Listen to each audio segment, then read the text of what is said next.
G'day guys, it's Jake here. Nothing in this video is financial advice. Please do your own research when it comes to investing. All right, let's go. So, topic for this video is the stock market and the overvaluations of the large stocks versus the small stocks, in particular the Mag 7. But yeah, we'll talk about that like really in detail on the charts. But firstly, is to start with an article or post on Twitter from Jesse Cohen saying, just in, Amazon founder Jeff Bezos just sold another 863.5 million worth of Amazon stock. The sale comes just after Bezos disclosed that he had sold nearly 5.5 billion worth of shares last week. This brings his year-to-date total to 8.3 billion in sales. What does Bezos need the money for? You tell me. Why is he selling incrementally and just big bulks, like frequently, like just DCAing out of this market? And he's not the only one doing it. There's another guy called Jensen Huang, who's the CEO of NVIDIA, and he's sold over, I believe, 200 million.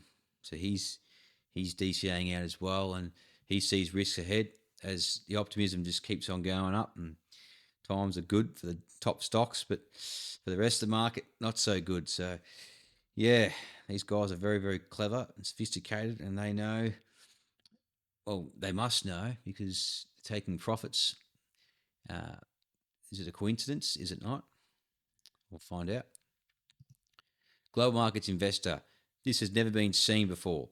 3-month correlation between the S&P 500 returns and the number of S&P 500 stocks advanced dropped to the lowest on record.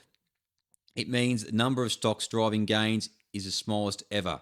Notably, 40% of the S&P stocks are down year to date.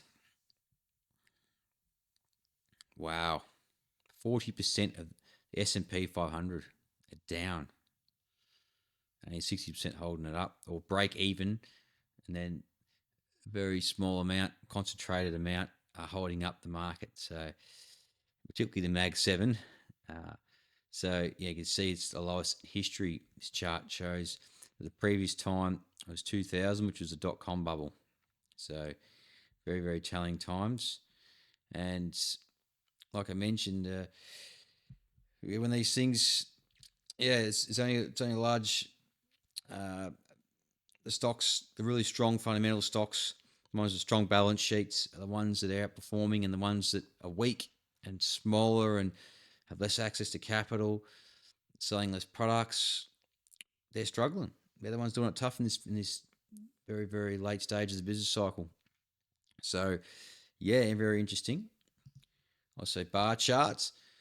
Just in, Warren Buffett indicator hits 195%, the highest level in history, surpassing the dot-com bubble, the global financial crisis, and the 2022 bear market. So this is the Wilshire 5000 to GDP.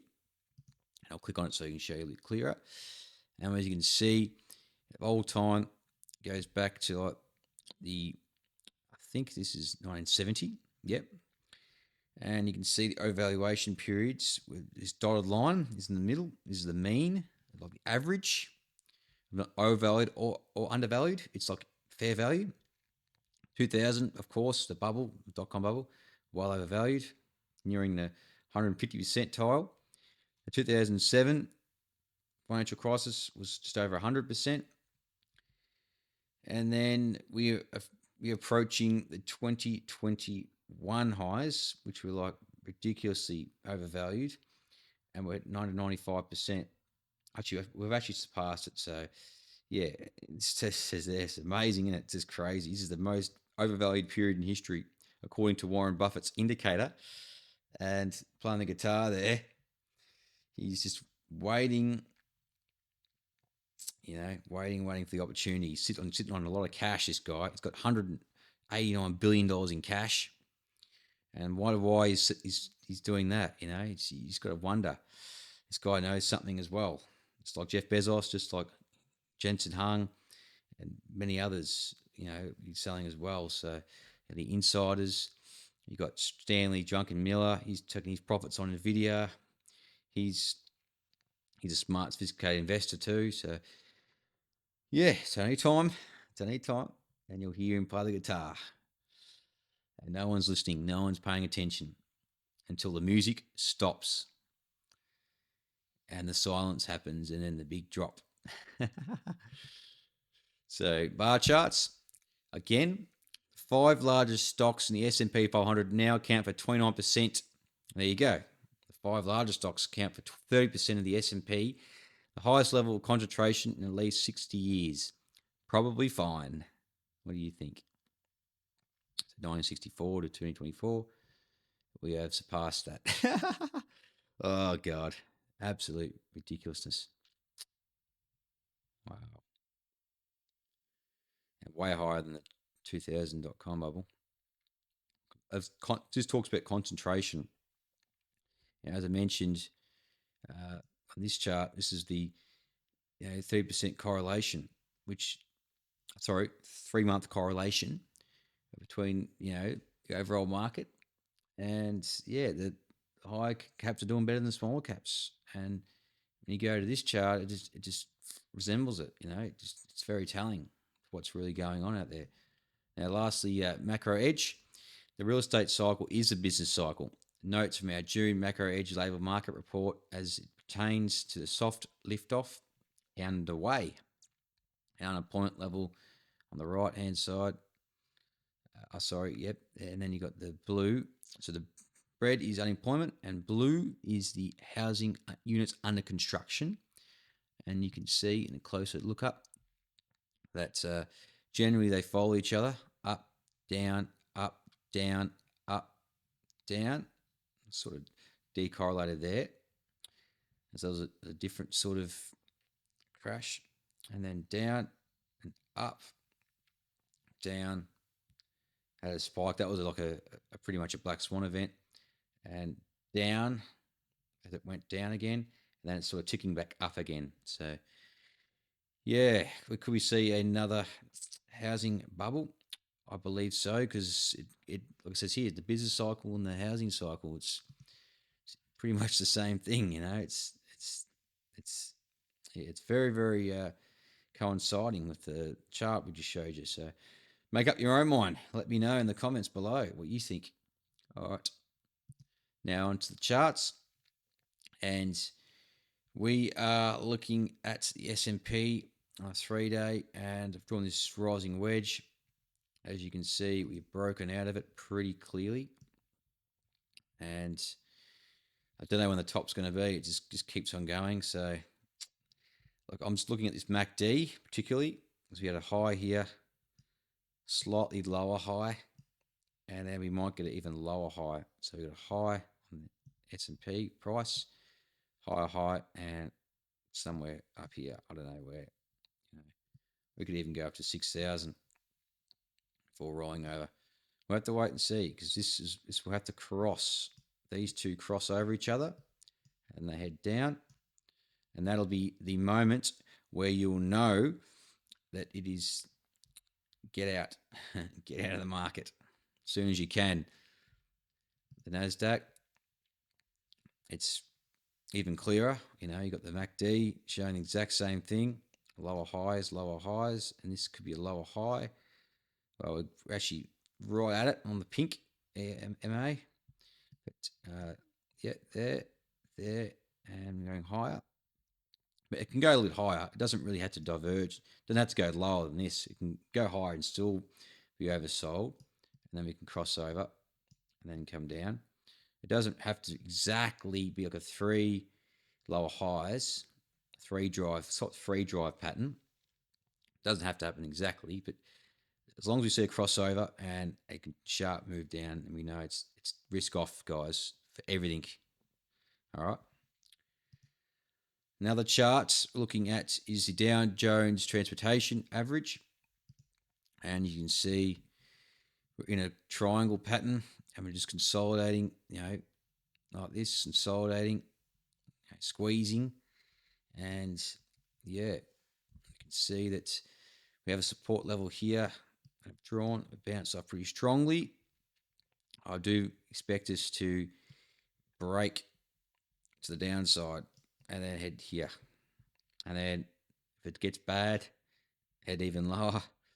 And then we have levels even lower down to here, which is Armageddon, right? This is just the worst of the worst, but I don't believe we're going to get that low. I don't know. I don't think so. And you can say there's a couple of high peaks here that we touched. It could come down to here as well. Only God knows. We don't know. It all depends on the length of this cycle really playing out. And we have the Russell, which compared to the S&P and the NASDAQ, it's diverging and it's going down essentially. And we're sort of stuck in this diamond consolidation pattern. I'm just telling to see if we do break up, or you head down. So what to see? Oops. We go down and head back down to these lows, and you see the MACD, it's not looking good. It's diverging. Okay. As price is consolidating. So that's another sign. We'll have to wait and see there whether the small caps can signal to the big caps, okay, you need to be cautious here. We're getting really, really concentrated. But small caps are consolidating here. So no trouble just yet. And we have the NASDAQ versus the IWM. So the Russell we just looked at. And we're in this rising channel. And it's only a matter of time before, you can get this, like I mentioned before, the MACD cross. Or, and then the channel keeps going up. And then we break, retest, and head down. That's what I'm predicting is going to happen. We'll have to wait and see. We also have a similar sort of, risk on versus risk off. This is sort of looking at growth stocks, growth versus value. So defensive versus risk on. And risk ons are outperforming, of course. And we're heading up to this high level up here, which we've tagged it a couple of times, and we're about to tag it right now as this parabola keeps steepening. So very, very interesting there. We also have the semiconductors versus XLP staples. And just look at that. Absolute parabolic ridiculousness. Ridiculous. I'm seeing this to roll over very, very soon. Look at it's getting very, very, very steep. And the MACD is, if it diverges, that could be a sign. We're also seeing risk metric. That's really for Bitcoin, but you can sort of overlay it on other charts too. That resembles a little bit less risk than Bitcoin, but at the same time, these ones, semiconductors, are really outperforming Bitcoin. So it's more risky than Bitcoin, to be honest. So yeah, we'll have to wait and see what the risk metric and the MACD does diverge even more as we see, more and more concentration in the semiconductors, the tech stocks, the high growth sector. And you have to wait and see what happens there. So, and you can see stocks on the side here. You got Microsoft just breaking all-time highs. And I could show you on a monthly. This is what really, really telling when you zoom right out to the monthly and you see this divergence appearing.